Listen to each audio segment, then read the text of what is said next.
Hi there, folks. This week we're talking about financial transparency, and the article has been written by one of our team members, Alyssa Brown, who's a certified professional accountant.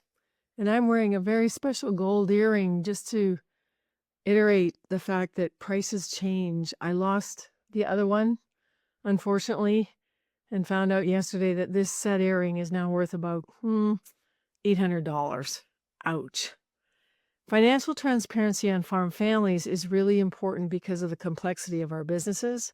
And also, it's part of your job and role as a founder to manage and train the next generation to have really good financial literacy and good financial management skills, as well as every generation that's involved.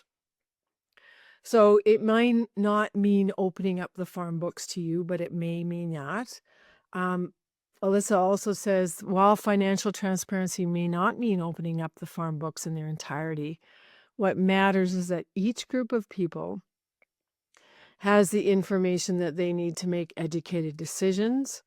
And operating a farm requires management to make major decisions such as buying land, expanding herds, and purchasing equipment. And my role on this farm is to be kept in the loop. I know when big capital purchases are being made, but I'm not the main manager. My husband and my son do that collaboratively, but I still want to know, are we in the red? Are we in the black? How's the operating loan going? And what are your plans for big projects coming up this year? So why do farm families struggle with this financial discussion, even though it's super important? And I think the first thing is fear of conflict, which is common to farm families, and fear of judgment, that your buying decisions are going to be judged, or that you want to,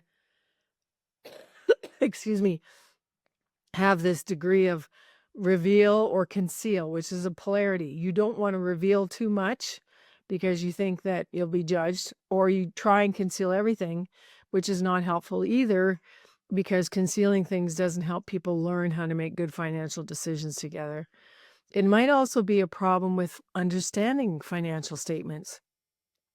And again, farmers don't like to look dumb, but I would encourage all of you to take some financial literacy training so that you can talk about and understand the financials much better. And accountants are happy to do this.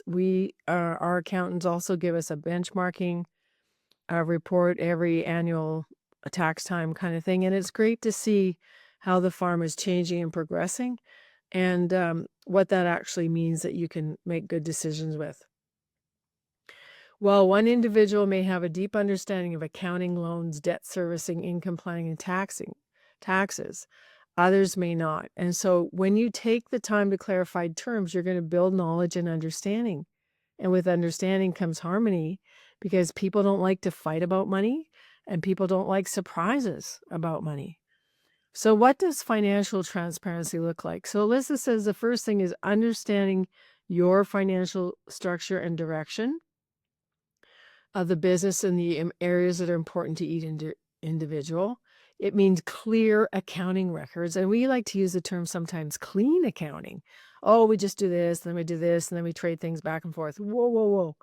It would be really important, even for something like if you were giving the next generation free use, in quotation marks, free use of your equipment, which we allow our son to use our equipment that we technically own to plant his crops. But the accountant lets us know every year what that amount is. And it could be $28,000, $30,000 of custom work for the use of that equipment. So clear accounting records is really important, but it may not be enough to make sure everyone's on the same page.